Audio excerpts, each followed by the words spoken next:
capítulo 27, versículo 20 do Evangelho de Mateus. Mas os principais sacerdotes e os anciãos persuadiram o povo a que pedisse Barrabás e condenasse Jesus à morte. De novo, o governador perguntou: qual dos dois vocês querem que eu solte? Eles responderam: Barrabás. Pilatos lhes perguntou: que farei então com Jesus, o chamado Cristo? Todos responderam: que seja crucificado. Pilatos continuou: que mal ele fez? Porém, eles gritavam cada vez mais: que seja crucificado. Vendo Pilatos que nada conseguia e que, ao contrário, o tumulto aumentava, mandou trazer água e lavou as mãos diante do povo, dizendo: estou inocente do sangue deste homem, fique o caso com vocês. E o povo todo respondeu: que o sangue dele caia sobre nós e sobre os nossos filhos. Dura essa palavra. E tem caído, viu, gente? Esse imbróglio todo que você vê lá, Israel envolvido com essa coisa toda aí há 2 milênios ou mais, né? Na verdade, estou falando 2 milênios, é desse período para cá, mas antes já estavam. Que o sangue dele caia sobre nós e sobre os nossos filhos. Então Pilatos lhes soltou Barrabás e depois de mandar açoitar Jesus, entregou-o para ser crucificado. Você acredita que esta é a palavra de Deus? Diga glória a Deus. Pilatos era odiado pelos judeus por causa de suas maldades e perseguições que todo político mal intencionado é capaz de fazer ao seu povo. Conforme o texto, o governador Pilatos estava disposto a agradar a multidão, mandando crucificar a Jesus, que ele mesmo havia dito: olha, eu não achei culpa nenhuma nesse homem. Por que mandar crucificar um homem que ele não achou culpa e que a sua própria mulher lhe disse, naquele momento do julgamento, que na noite anterior ela havia sofrido por causa daquele homem? Isso porque ele desejava de fato agradar uma multidão sedenta por sangue. Fica evidente aqui, já que não encontrou culpa nenhuma no Nazareno, chamado Cristo, é que a fraqueza diante da tomada de decisão foi uma coisa evidente na sua vida, e uma decisão que mudaria a vida de Jesus, mudaria o destino da humanidade, e mudaria também a nossa percepção em relação ao próprio Pilatos. A figura de Pilatos na Bíblia, ela é tão desprezada, tanto quanto a de Judas, quase no mesmo nível, se não for igual. A postura de Pilatos foi a mesma de muitos, que nos momentos das decisões, preferem fugir das suas responsabilidades, em vez de assumir aquilo que precisa de fato ser assumido.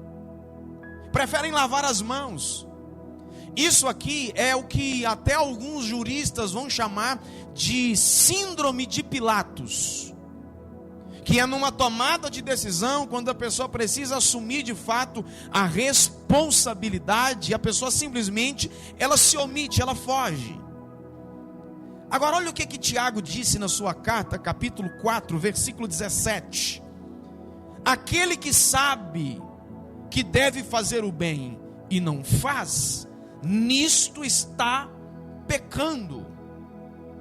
O governador, mesmo sabendo o que deveria ser feito, preferiu agradar a multidão, preferiu dar ouvido àquilo que o povo pedia, preferiu satisfazer a vontade da multidão, em vez de fazer o que era certo. Note, lá na parábola dos talentos, em Mateus capítulo 25, Jesus disse que um homem saiu para fazer uma viagem, e se ausentando ele, antes disso, ele repartiu uma quantia de dinheiro com 3 dos seus servos. E quando ele voltou, ele começou a ajustar contas com aqueles servos. E o texto diz que o último servo, o que recebeu uma porção de dinheiro, que lá o texto chama isso de 1 talento, ele enterrou esse talento. Enquanto que os demais, os que receberam outros talentos, eles trabalharam para fazer multiplicar os talentos do seu senhor. Esse que recebeu que o texto chamou ele de mau servo, o texto diz que o senhor dele o tratou com muita severidade, mas ele não roubou, ele não cometeu nenhum ato ilícito, a não ser ter escondido o talento. Ele apenas faltou com empenho para fazer multiplicar aquilo que lhe foi confiado. Por isso, o seu senhor o tratou com severidade. Guarde isso aqui que eu vou lhe dizer. A omissão de não fazer o que é certo torna-se também uma decisão. Quando a pessoa resolve ficar em cima do muro, é uma decisão também que ela tomou. É impossível lavar as mãos diante dos assuntos que seguem, que eu quero trabalhar aqui com você. Primeiro, é impossível lavar as mãos quando o assunto é o nosso nome. Olha o que diz Provérbios capítulo 22, versículo 21, na versão NVI. A boa reputação vale mais que grandes riquezas. Desfrutar de boa estima vale mais que prata e ouro. Olha Hebreus 12, 11. Escute isso. Porque também nós, uma vez que estamos rodeados por uma tão grande nuvem de testemunhas, livremo-nos de tudo o que nos atrapalha e do pecado que nos envolve. O que está dizendo com isso aqui? Esse texto aqui tem uma discussão toda de interpretação, e se essas testemunhas estão no mundo físico ou no mundo espiritual, mas enfim, não é aqui a discussão nesse momento. O certo é que em todos os lugares que estamos, nós estamos sendo vistos. Se não tem alguém nos enxergando fisicamente, tem uma câmera filmando. Os paparazzis estão aí de plantão, né? Vez ou outra, eu sou recém-chegado na cidade, não conheço todo mundo, obviamente. Vez ou outra, eu andando aqui pelas ruas da cidade, alguém me cumprimenta: paz, pastor. Rapaz, nem sei quem é, nunca vi antes. É muito mais fácil as pessoas me perceber, porque eu sou novato, cidade pequena, né? Do que eu conhecer todo mundo rápido. Eu sou um só, mas aí tem uma galera aí. O certo é que as pessoas estão nos vendo. Todos os lugares que nós estamos, tem gente nos enxergando. E aí Salomão disse, olha, que a boa reputação ela vale mais do que as riquezas. As riquezas trazem certo conforto físico, mas o bom nome gera respeito, gera credibilidade. Sob o pretexto de que não devo satisfação a ninguém, alguns acabam dizendo assim: olha, por mim não me importam o que os outros falem. Mas deixa eu lhe dar uma dica aqui. Não se importar com o que os outros falem, você não pode usar a fala de Jesus. Jesus disse lá em Mateus capítulo 5, versículo 11: bem-aventurados são vocês, quando por minha causa os insultarem, os perseguirem e mentindo, disserem todo mal contra vocês. Ou seja, a nossa preocupação deve ser em não nos importar com... Deve ser a bateria, o Diogo. muta ela. A nossa preocupação deve ser em não nos importar com o que falam, quando aquilo que é dito seja mentira. Vou dizer de novo: quando alguém fala alguma coisa com você, ou sobre você, melhor dizendo, e o que falou não é justo, aí Jesus disse: olha, você é bem-aventurado, porque estão mentindo ao seu respeito. Mas quando aquilo que alguém fala é a verdade, nós precisamos tomar cuidado. Nós precisamos avaliar, porque é sinal que alguém está vendo em nós alguma coisa que precisa ser alinhada, ser corrigida. Somos responsáveis pelo nosso nome e precisamos zelar por ele em todos os sentidos. Para zelar pelo seu nome, haja com discrição, haja com sabedoria, haja com cautela em muitas coisas que você está envolvido, nos seus negócios, no seu trabalho, na sua vida pessoal. Zele por isso, da sua integridade, nas suas ações. Respeite os outros, honre os compromissos que você assumiu. Lembre-se que as suas ações refletem diretamente o seu nome. Primeira coisa que você ganhou quando você nasceu foi um nome. Aliás, com a tecnologia, que já não é de hoje que isso acontece, dos pais saberem o sexo da criança antes mesmo dela nascer, o menino já recebe o nome antes mesmo de nascer. Então zele por isso. Guarde o seu nome, proteja. Eclesiastes 7:1, na versão linguagem de hoje, vou ler só a primeira parte. O nome limpo vale mais do que o perfume mais caro. Zele por isso. Guarde o seu nome. Não deixe que as pessoas enxerguem em você coisas que vão servir de motivo para te censurarem, para falarem mal de você, para te criticar. É lógico que em algum momento todos nós estamos sujeitos a falhar, mas guarde o seu nome, proteja ele, honre o seu nome, para que as pessoas não vão te descredibilizar. Segunda coisa que é impossível lavarmos as mãos além do nosso nome, na linha que eu preguei semana passada, é o nosso casamento. O casamento é um tema interessante. Muitos dizem lavar as mãos, mas o fazem sem algumas reflexões importantes. Primeira, e os votos? Lá quando o celebrante vai fazer o casamento, seja ele qual religioso for, você faz lá os votos, que seja por escrito e você lê, que seja você que anotou, que seja o celebrante citando e você repetindo. Isso precisa ser considerado. E os votos que você fez diante de Deus, quer queira ou não, devemos satisfação à sociedade. Espera aí, eu não devo satisfação à sociedade em relação ao meu casamento. Eu conheço um pastor que ele fez, se funcionou ou não, aí já é uma outra história. Mas uns cursos de noivos que ele ministrava, ele fazia um combinado com os casais, o seguinte: se vocês resolverem se separar, vocês vão chamar todo mundo que vocês convidaram para ser testemunha de vocês na igreja, para vir agora testemunhar a separação. Porque a ideia assim de que eu não devo satisfação à sociedade, isso não é verdade. Todo mundo, mas até lá no civil, lá e dizer que só se for no civil não, mas até lá você tem que levar alguém para assinar para você, tem alguém que testemunhou isso lá. Na igreja eu já fiz casamento com 30 casais de testemunhas de cada lado. E vai entrando, vai. Meu Deus do céu. E não para não. Meia hora só de entradas.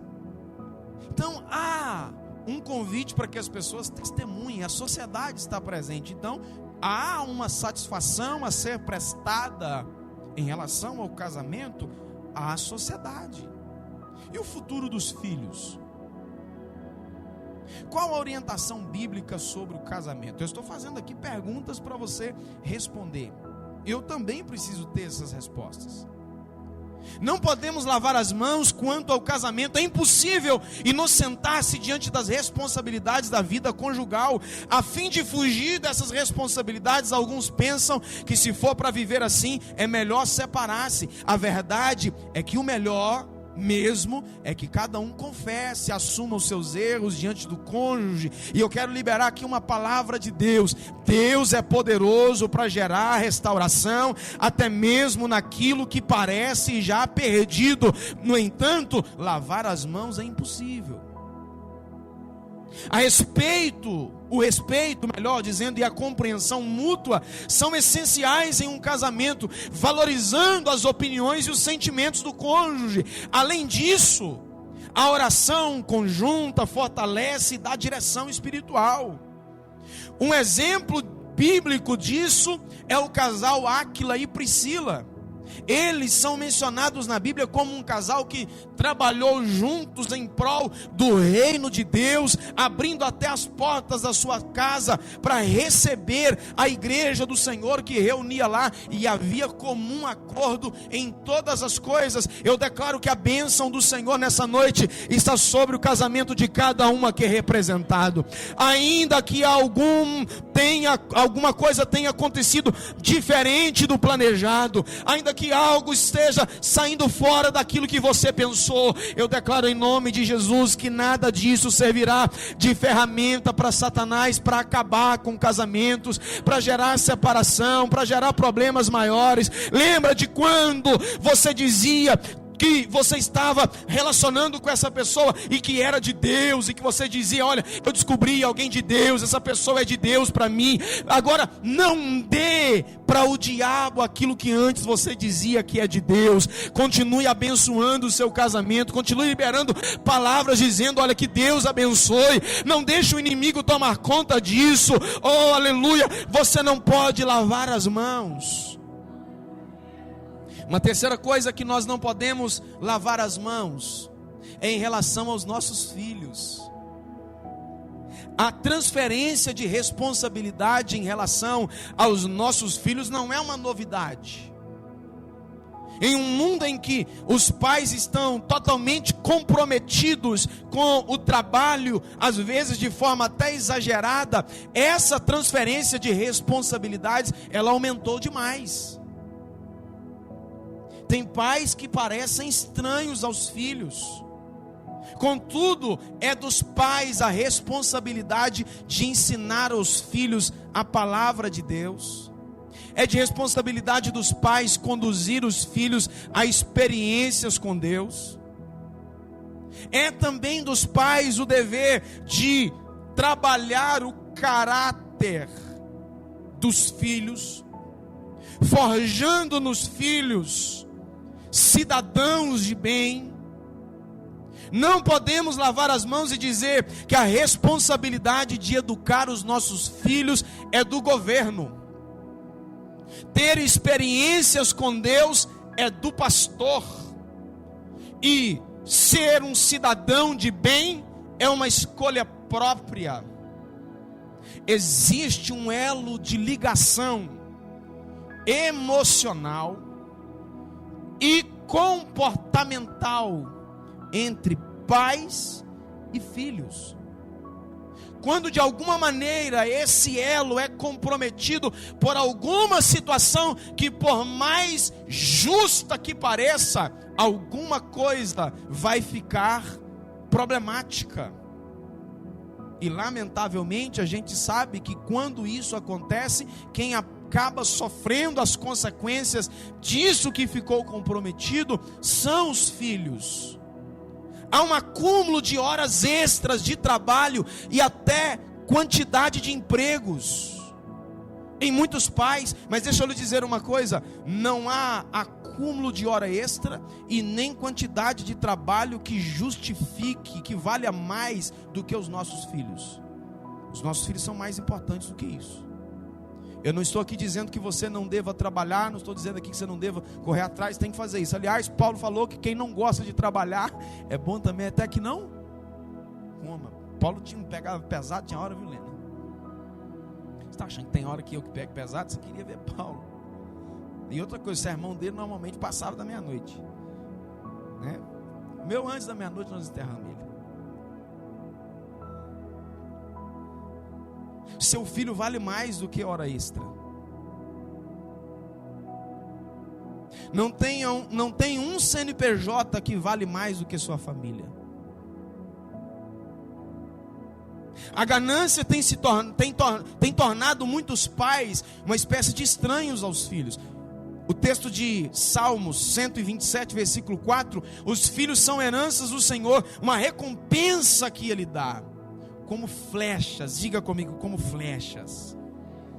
Como flechas nas mãos do guerreiro são os filhos nascidos na sua juventude. O que são flechas aqui? A linguagem, uma linguagem antiga, a linguagem de um guerreiro armado com flechas. E aí o texto diz que os filhos são como flechas, e a flecha, ela não acerta o alvo sozinha. A flecha, ela não é atirada sozinha, ela não se atira, ela precisa ser manuseada, ela não atinge o alvo sozinha, ela precisa ser apontada na direção correta. O que o salmista está dizendo é que os nossos filhos precisam de direcionamento, os nossos filhos precisam de direção. Assim devemos apontá-los na direção correta, conforme as orientações da palavra de Deus. Quarta coisa que é impossível: lavarmos as nossas mãos. Não podemos lavar as nossas mãos em relação ao nosso próximo. Já percebeu o quanto que a relação humana tem se tornado fria? Você percebeu isso? O ser humano vai passando o tempo, tecnologias e problemas sociais dos mais diversos. O ser humano vai perdendo ao longo do tempo esse amor, esse calor humano, esse respeito pelo próximo. Eu lembro de um acidente que aconteceu perto da região que eu venho. Um caminhão de uma marca famosa de perfumes tombou. Os saqueadores passaram por cima da mulher do motorista, morta, para saquear a carga. Pensa num negócio assim horroroso. Esses dias aqui, num cruzamento desse aqui da cidade, deve ter uns 3 meses por aí, não sei, o tempo está passando tão depressa. Um moço acidentou aqui, um monte de gente lá em volta, filmando o cara no chão, gente, sangrando. Pelo amor de Deus, coisa assim horrorosa. Se não é uma situação que você pode ajudar, que você pode estender as mãos, você pode prestar socorro, se não é um negócio que você pode fazer alguma coisa, já tem alguém assistindo, passa e vai embora. Agora você vai filmar, ficar lá em cima da pessoa e ainda depois posta isso. Isso tudo reflete um relacionamento frio do ser humano. As pessoas são tratadas de acordo com a aparência ou pelo que possuem. Os interesses pessoais são colocados acima de tudo e de todos. O calor humano vem sendo substituído pelas máquinas. Grandes empresas estão substituindo os recepcionistas por robôs. E quando chega uma pessoa, o robô cumprimenta. Se é bom dia, se é boa tarde, é boa tarde.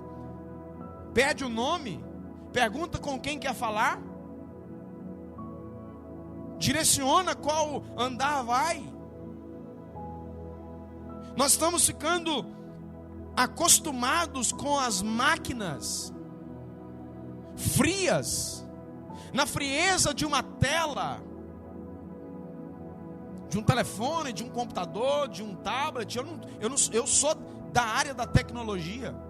Quando eu trabalhava profissionalmente, eu lidei com essa área da tecnologia. Eu gosto de tecnologia, não sou contra isso, mas isso não pode substituir uma conversa olho no olho, isso não pode substituir um abraço, isso não pode substituir um aperto de mão, isso não pode substituir uma visita, isso não pode substituir um almoço juntos, Isso não pode substituir uma vida congregacional juntos. Nós precisamos desse calor, gente. Nós somos feitos seres sociais, embora alguns não sejam tão sociáveis assim, mas nós precisamos disso. Nós precisamos desse calor humano. Nós precisamos compartilhar disso. A maioria das pessoas se tornaram omissas em relação ao próximo, como aconteceu lá na parábola do bom samaritano, seja na demonstração da misericórdia, no tratamento, no cuidado e nas alegrias. Em alguns momentos percebemos que a atitude de alguns, até entre o povo de Deus, não tem sido diferente. A única maneira de vencermos isso, disse Jesus, é tratarmos os outros da mesma maneira como gostaríamos de ser tratados. Como você gostaria de ser tratado? Podemos começar pequenos, ajudando um vizinho com as compras, ouvindo um amigo que está passando por um momento difícil, simplesmente liberando uma palavra abençoadora para alguém, mandando uma mensagem para alguém, ligando para alguém, visitando alguém. Além disso, podemos orar por aqueles que estão passando por dificuldades e visitar alguém enfermo ou aflito, assim como Pilatos. Escute isso aqui é fantástico. Um dia Jesus também tinha uma bacia com águas na sua mão. Contudo, o mestre a usou de maneira diferente. João 13:5. Jesus pôs água numa bacia e começou a lavar os pés dos discípulos e a enxugá-los com uma toalha que estava cingido. Jesus deu um grande exemplo, diferente de Pilatos. Ele usou aquilo que tinha nas suas mãos para servir quem estava perto dele. Pilatos usou também a mesma bacia com água, simplesmente para não se importar com Jesus e deixar que ele fosse açoitado e fosse também crucificado. E Jesus, dando esse exemplo de lavar os pés dos discípulos, ele ordenou aos seus discípulos que também fizessem o mesmo, servissem uns aos outros. Romanos 12, 14, 15, olha o que Paulo disse: abençoe aqueles que perseguem a vocês, abençoem e não amaldiçoem, alegrem-se com os que se alegram e chorem com os que choram. Isso é compartilhar dos momentos. Eu descobri as duras penas que, infelizmente, algumas pessoas têm mais facilidade de chorar conosco quando choramos, e tem essa mesma dificuldade de se alegrarem conosco quando estamos alegres. Alegre com a conquista do irmão, alegre quando alguém é abençoado. Irmãos, eu fico tão feliz quando eu vejo alguém melhorando, crescendo, conquistando, comprou alguma coisa nova, sabe, avançou, abriu um negócio novo, cresceu. Nós precisamos compartilhar desses momentos. A alegria do outro, a alegria do próximo precisa ser também a minha alegria. Olha Gálatas 3, 26 a 28. Pois todos vocês são filhos de Deus mediante a fé em Jesus Cristo, porque todos vocês que foram batizados em Cristo, de Cristo se revestiram. Assim sendo, não pode haver judeu nem grego, nem escravo nem liberto, nem homem nem mulher, porque todos vocês são um em Cristo. Diga comigo em alto e bom som: somos um em Cristo. É isso, gente. Somos um em Cristo. Essa é a mensagem de Jesus para nós. Uma quinta coisa, que nós não podemos lavar as nossas mãos, é em relação à nossa igreja. E eu tenho batido muito nessa tecla. Eu compartilhei ontem no grupo da igreja, que inclusive todo mundo que frequenta a igreja, quiser participar, pode participar, não tem problema. É só manda para mim uma mensagem e coloca você lá no grupo. Quem não está lá não é acepção, é porque não quis mesmo, né? Mas geralmente o que eu mando lá de post, essas coisas, eu mando no privado também. Então, né? Eu compartilhei isso lá ontem, que uma das grandes mentiras de Satanás nesse tempo é dita por muitos na seguinte frase: afastado da igreja, mas não de Deus. Geralmente quem fala isso está afastado das duas coisas. Preste atenção. Geralmente quem diz isso, ele tenta desvincular, melhor dizendo, a salvação de igreja. Aqui eu não estou falando da placa da igreja. A placa nesse sentido aqui não tem importância nesse sentido. A placa ela é importante para outras coisas. Nesse sentido aqui não. Nós poderíamos estar reunidos aqui no terraço de alguém, numa praça pública aí, sem nome. É esse ajuntamento que é importante.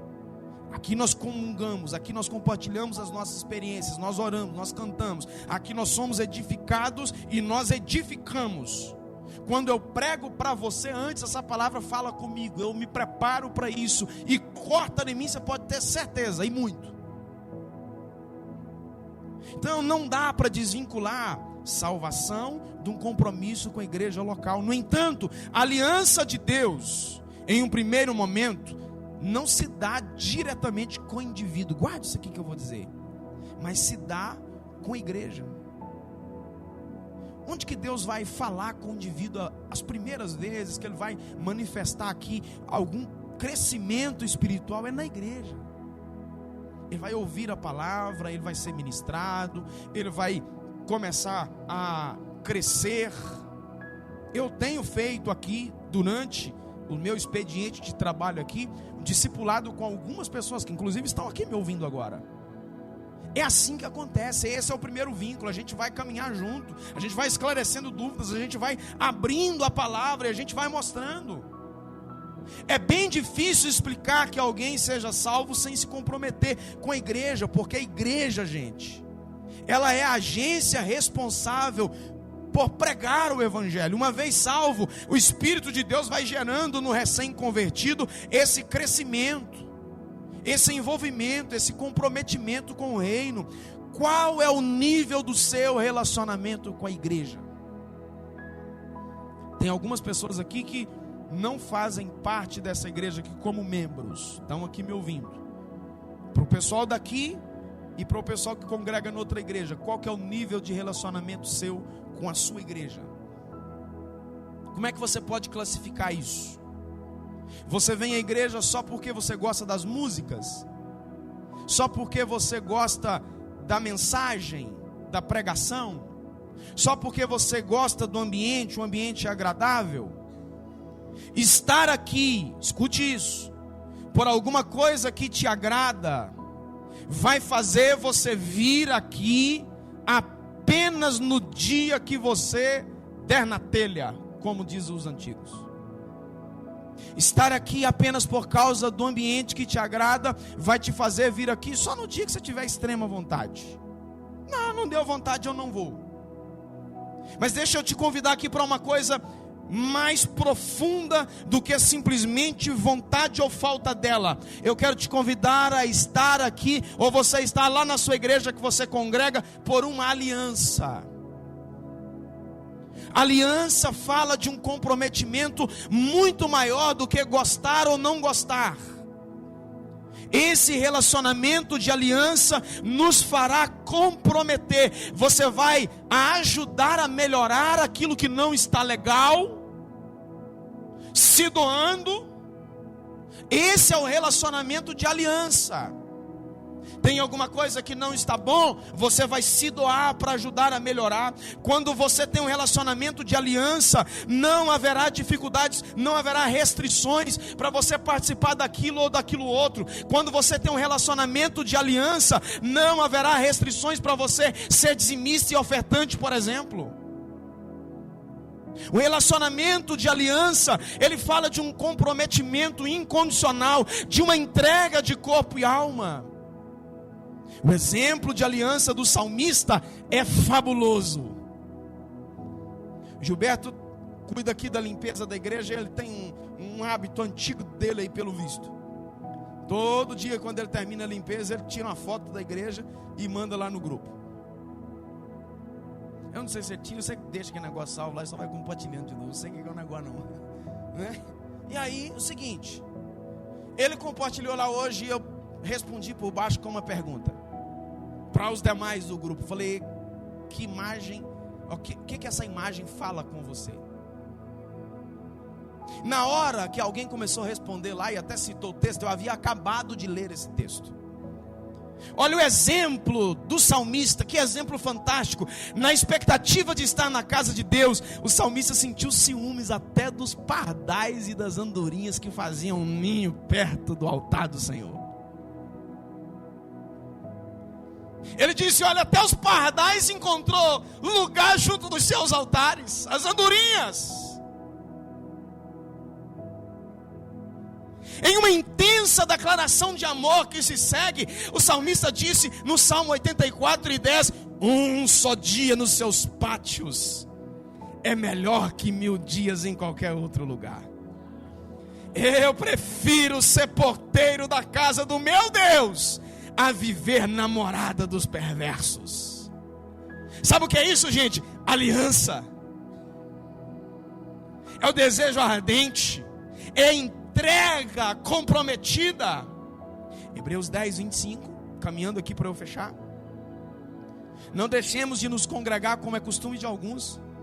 Pelo contrário, façamos admoestações, instruções. Ande mais, ainda mais, agora que vocês veem que o dia se aproxima. Peraí, gente, que dia é esse? Deixa eu, Diogo. Não deixemos de nos congregar como é costume de alguns. Pelo contrário, façamos admoestações, ainda mais agora que vocês veem que o dia se aproxima. Peraí, se você ler o contexto aqui, você vai entender que o salmista está dizendo aqui do dia que se aproxima. É o dia do arrebatamento da igreja.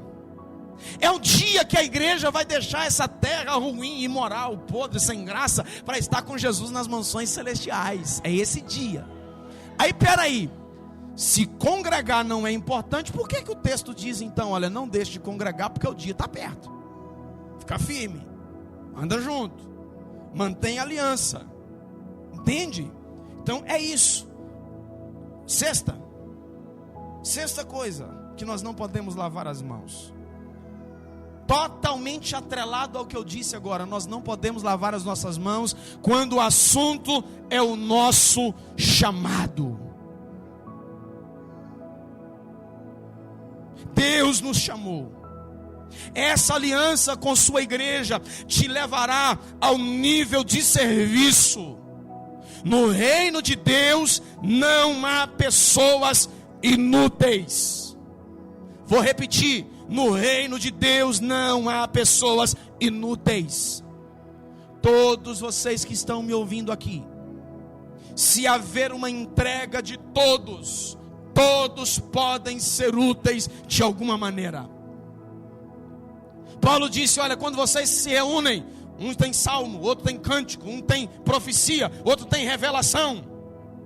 Todos nós somos membros desse importante corpo de Cristo. Você é útil. Pastor, sou cheio de defeito. Jeremias 18, Jeremias teve uma visão, e ele viu uma olaria, Carlos. Na olaria, o texto diz que o oleiro fabricava sua obra sobre a roda, e de repente, o vaso que ele fazia quebrou-se. Se fosse qualquer uma outra coisa que tivesse quebrado, se fosse um trabalho com madeira, por exemplo, talvez ficasse difícil continuar aquela obra. Só que o texto diz que ele começou a amassar o barro de novo, e agora ele começou a fazer um outro vaso conforme ele era direcionado. Estenda as suas mãos assim como quem recebe, e eu quero liberar aqui uma palavra de Deus sobre a sua vida. No reino de Deus não há lixeira. Todos nós somos úteis no reino de Deus.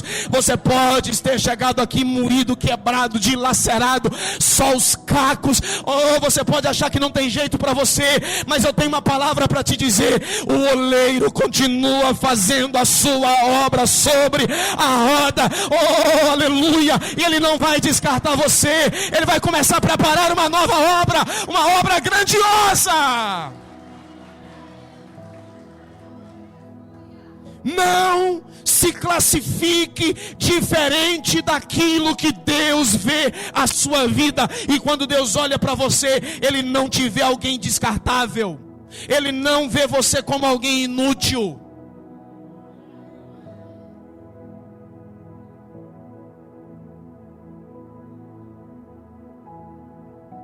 Aleluia, aleluia, aleluia, aleluia. Para isso é preciso descobrir as habilidades. Eu já falei aqui que quando a Bianca me conheceu, ela me conheceu cantando. Misericórdia. Eu acho que foi mais piedade do que amor. Só Deus tem misericórdia. Descubra as suas habilidades. O que é que você pode ser útil? Em que é que você pode servir? Tem alguma coisa que você pode fazer? Para isso é preciso você se descobrir. Está no lugar certo e fazendo o que gosta, fará do seu trabalho uma seara frutífera. Os talentos naturais, aperfeiçoados com os dons espirituais, nos fará desenvolver na obra de Deus e no reino de Deus. Isso nos torna úteis. Que é talento natural. Por exemplo, cantar é talento natural. Tem gente que nasce para isso. Falar em público, oratória, é um discurso, é um talento natural. Só que quando alguém se coloca na direção de Deus, na vontade de Deus, ele canta, ele vai servir no ministério de louvor. Sabe falar, tem essa... Claro, existem técnicas, a gente vai, estuda, aperfeiçoa algumas coisas, melhora. Mas falar é um talento. O sujeito pode dar palestra, pregar, dar estudo bíblico. Descubra o talento. Você pode ser útil. Não poucos crentes da atualidade se tornaram uma espécie de consumidores da fé. Chegam na igreja, comem de um cardápio que já está pronto, se servem das músicas, se servem da mensagem que é pregada, buscam uma igreja customizada, ou seja, uma igreja que tenha coisas que lhe agrada, e deixam de cumprir um chamado. Nós precisamos pensar nessas coisas. Quem chama é Deus, quem usa é Deus, quem vocaciona é Deus, mas cabe a nós a responsabilidade tanto de atendê-lo, quanto de nos preparar para esse chamado. Tendo uma vida santa, sendo hábil no que fazemos e buscando a aprovação de Deus nisso. Na palavra de Paulo, 2 Timóteo 4, 7 e 8, combati um bom combate, completei a carreira, guardei a fé, desde agora me está guardada a coroa da justiça, que o justo juiz me dará naquele dia.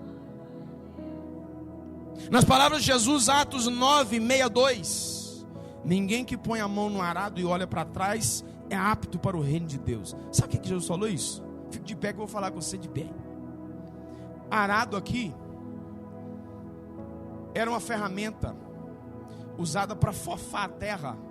Aquilo que os tratores agrícolas fazem hoje em proporção muito mais rápida, lá naquele tempo era feito com um trabalho manual, na maioria das vezes auxiliado por um animal. O arado tinha uma pá de ferro anexada geralmente numa parte de madeira, e o animal puxava o arado. Então a pessoa ficava lá atrás, guiando o arado num cabinho assim, ó. Você imagina você andando de bicicleta, e de repente você olha para trás e fica olhando. o instrumento que o cidadão pegava para arar era mais ou menos igual um guidão da bicicleta. E aí Jesus disse: olha, quem olha para trás, quem lança a mão no arado não pode olhar, porque se ele olhar para trás, o trabalho dele vai sair imperfeito. O Senhor está nos dizendo: olhe para frente, meu filho, olhe para frente, esqueça o que passou, olhe para frente. Estou falando aqui com gente que se decepcionou com algumas coisas na igreja, foi ferida, foi escanteada, foi aborrecida, de gente que até, você pode até mesmo ter cometido erros, e essa cobrança exagerada te faz ficar longe. O Senhor está falando para você aqui nessa noite: não olhe para trás, olhe para frente. Você já viu o tamanho do para-brisa de um carro? E do retrovisor? Já viu? Quantas vezes mais o para-brisa é maior do que o retrovisor? É porque você vai usar muito mais o para-brisa para olhar para frente do que o retrovisor. O retrovisor você usa para manter a atenção quando você está seguindo adiante, e no caso de uma manobra especial, quando você vai dar uma marcha ré. Olhe para frente, siga adiante. Termino aqui dizendo para você: Deus não desistiu de você. Não lave as suas mãos, não se isente. As decisões importantes da vida precisam ser tomadas diariamente. Não dá para transferi-las para outras pessoas. A vida vai passando e alguns lavam as mãos diante de situações que poderiam ter sido resolvidas de uma maneira diferente, se tivessem tomado a decisão certa. É verdade que havia o propósito para que Jesus morresse. No entanto, Pilatos poderia ter entrado para a história de maneira diferente se tivesse se posicionado. O Espírito Santo nos convida a uma tomada de posição. Você consegue ouvir a voz de Deus nisso, irmãos? Reflitamos sobre as decisões que tomamos ao longo da nossa vida. Você tem lavado as mãos ou tem enfrentado as situações com fé e coragem? Lembre-se que as decisões que tomamos têm um impacto não só na nossa vida pessoal, mas das pessoas também que estão ao nosso redor. Tomemos decisões sábias, corajosas, confiando em Deus, para que Deus nos guie. Não lavemos as nossas mãos, mas tomemos a decisão certa. Eu quero liberar uma palavra de Deus sobre a nossa vida, começando pela minha. O Senhor nos dará a graça para tomar as decisões que nós precisamos tomar, e Ele nos abençoará nisso. Deus vai honrar sua fé, meu irmão. Deus vai honrar sua decisão. Deus vai fazer você enxergar coisas que você não está enxergando ainda, para que você tome a decisão acertada.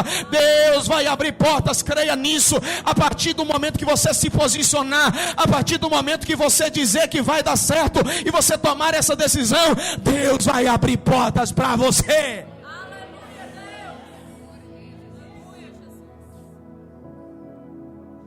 Dê uma olhadinha para o seu lado assim. Dá uma olhadinha, só uma olhadinha. Quem está lá atrás está mais fácil. Quem está no último banco não precisa, mas quem está do segundo banco para cá, dá uma olhadinha para trás. Só assim, por favor. Quando eu vim para Poté 1 ano e 5 meses atrás, alguém disse para mim assim: a igreja Shalom é uma bananeira que já deu cacho. Não tem jeito. Mas olha você aqui nessa noite. Olha você aqui. Veja o que Deus tem feito entre nós. Deus honrará você na sua decisão. Por mais que alguém olhe e diga assim: já deu o que tinha que dar. Por mais que alguém olhe para você e diga assim: ó, acabou, o Senhor vai honrar você. Portas vão ser abertas. A graça de Deus virá sobre você. Deus é especialista em fazer o final virar um começo. Creia nisso. Creia nisso. Levante a sua mão aos céus. Oh.